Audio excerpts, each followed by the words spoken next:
Hello, everyone, and welcome back to another video game review. I am one of your hosts, Adam Morgan, and my guest star today is Cash Money, Amy Cash. Miss Amy Cash will be filling in for my other host, who unfortunately had to pull out for work reasons, coronavirus. But yes, today we will be talking about the video game that is known as Doom Eternal, dropping March 20th. Cannot wait. What about you, Miss Amy? We're doing it for Doom Eternal. I thought we was doing it for Animal Crossing. Look, they might drop on the same day, but at the same time, we're talking about Doom. Okay.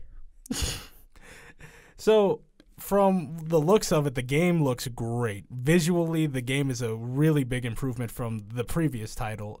Amy, what is your experience playing Doom?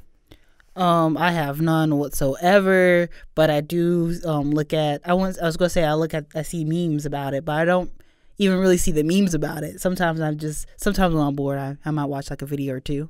You know, just like, what is Doom? It's a really great game, and me and my friends, we joke around and say it's a Christian game because you're running around killing demons 24/7. Well, it's a great game in general. But from the previews that I've showed you, what are your thoughts about it so far? It looks really fun, like I never been the type of person to go for like a style game like that. It's hard to describe the type of games I go for, but like it seems like a lot of fun, Yeah, it's really great to just run around killing demons with weapons that you just magically pull out of nowhere, and it's just eventful, if that makes sense. Yes, eventful is the word I would use. Just imagine it, Amy. Hell on Earth, and then only one man can save us, the Doomslayer. Really, the main thing that I want to push out about this game is like the music around it. Not just it's very dynamic, if that makes sense. From the trailers, from what I've shown you, it amps up as you play. And so here in Audio Workshop, it's really cool to see that this is the potential that we could do, right? Yeah. With that being said, like I know what dynamic music is in games because I totally do, and I know you totally do too. But like, just for someone who's listening who might not know what is dynamic music? So dynamic music, really, in video games, it's like while you're in action, the music amps up, and so in the case of Doom, it plays a lot of like guitar riffs, a lot of rambunctious music, really, if that makes sense. It's supposed to amp you up as a player so you can get more engaged into the combat.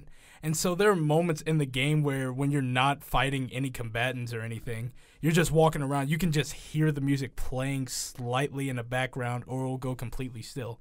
And I love that effect that it adds to the game because it's the atmosphere of it. It just draws you in, if that makes sense.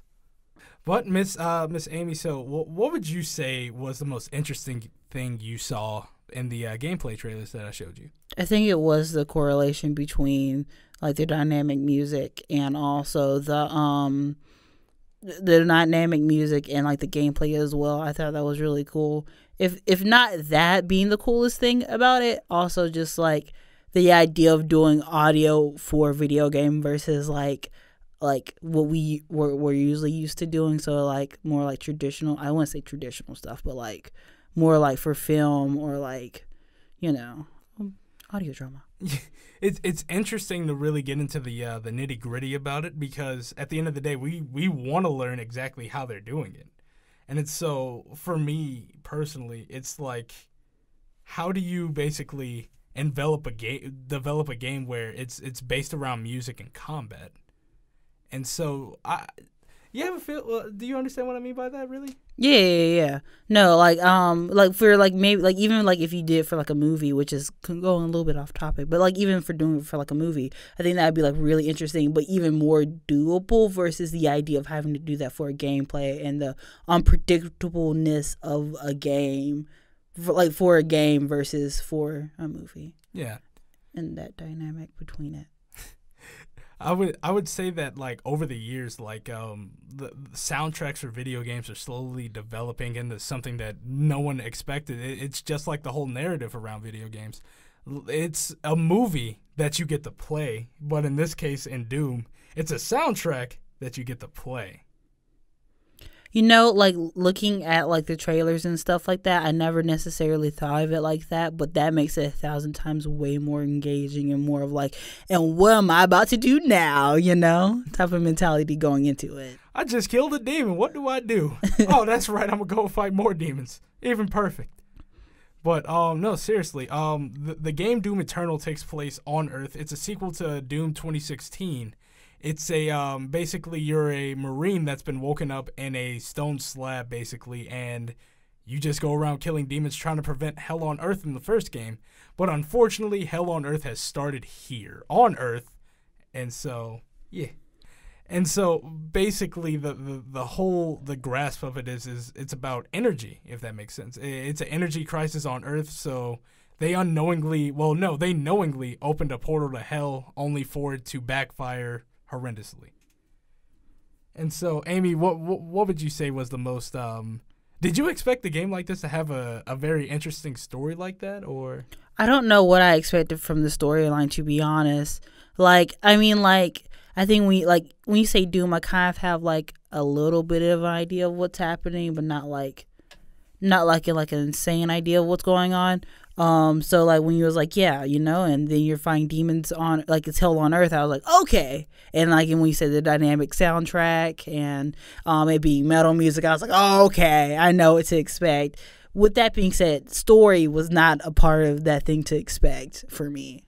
And it's interesting because in the last game, it introduced the idea of there being multiple Doom guys, but apparently there's a theory running around is that you're the exact same person from the very original game from the early 1990s all the way to now. And the first game took place in 2020, 2022, and so now in this brand new game coming out, it takes place in 2146. So apparently people have forgotten that the events of the previous game had ever happened. So it's really interesting to see how they're doing the dynamics of this story. But I would say like the one thing that I'm anticipating the most out of all of this game has to be the weapons, if that makes sense. Yes, because like the different types of weapons that they have, which is long range and then close up, and I mean it varies, of course, because that was very like simplistic, you know, but like what I just gave, but it's really interesting to see how they're gonna top themselves up because we saw in the trailer that they added a grappling hook that's never been in a Doom game, and it's like interesting to see. Okay, so I remember this concept originally in the previous game, but now they're flipping up the system to make it even more engaging, if that makes more sense. And so, really, I'd have to say that Doom is going to be one tough game to play because, Amy, my favorite part of Doom is how they do the difficulty when you first start up the game. Yeah. So there's an option, right? So in the beginning it says beginner, and it has the Doom guy with a what do babies use? Pacifier. It has the Doom guy with a pacifier in his mouth for beginner difficulty. And so they basically take jabs at the player if they play at an easy difficulty. I kind of like that because it makes the player like, oh, okay, so you're going to make fun of me like this? Not going to fly. So, honestly, what are your thoughts about that little neat fact about the game?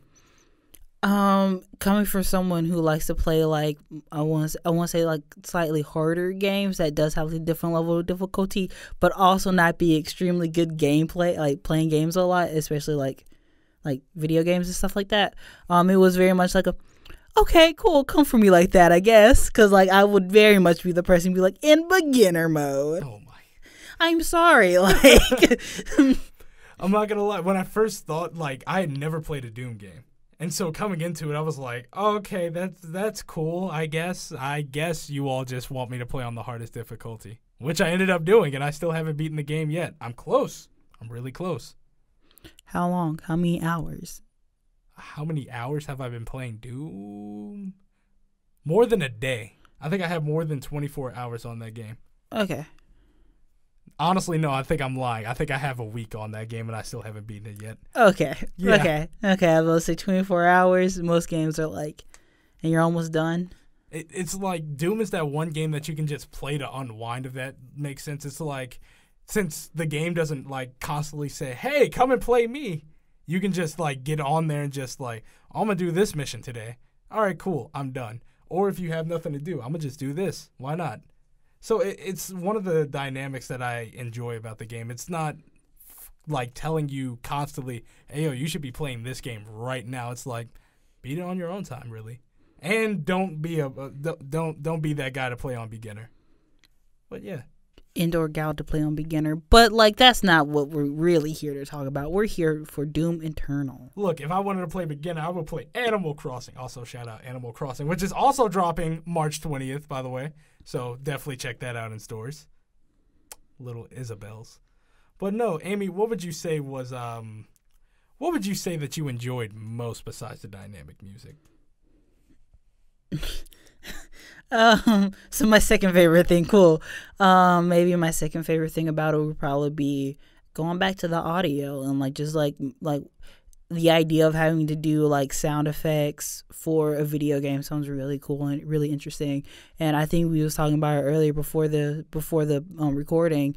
How cool will that be? You know, like however long it takes to like do it, you're neither. Like, you're wrong.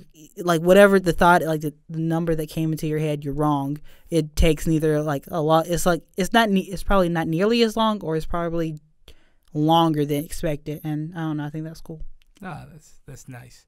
Amy, my final question for you would be, would you buy Doom Eternal? We already talked about what type of game player I am. Sadly, I don't think I'll buy it. Not because, like, I think there's so many, like, cool things about it and everything like that, you know? But it's also, like, but who's your target audience? And it ain't me, you know? Definitely understandable. Well, you could be like me, and you could get Doom Eternal on March 20th, or I feel like Amy's going to get Animal Crossing on March 20th. You know, I actually won't. What? But it's such a good game. No, it's a great game. I think both games are pretty good. It's just both not my speed.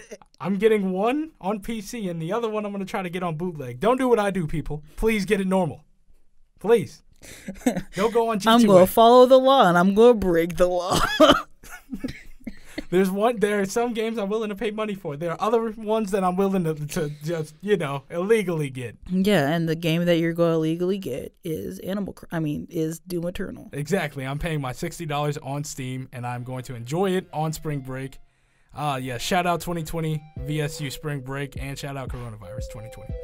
But at the end of the day, thank you for joining us here for a video game review here in Valdosta.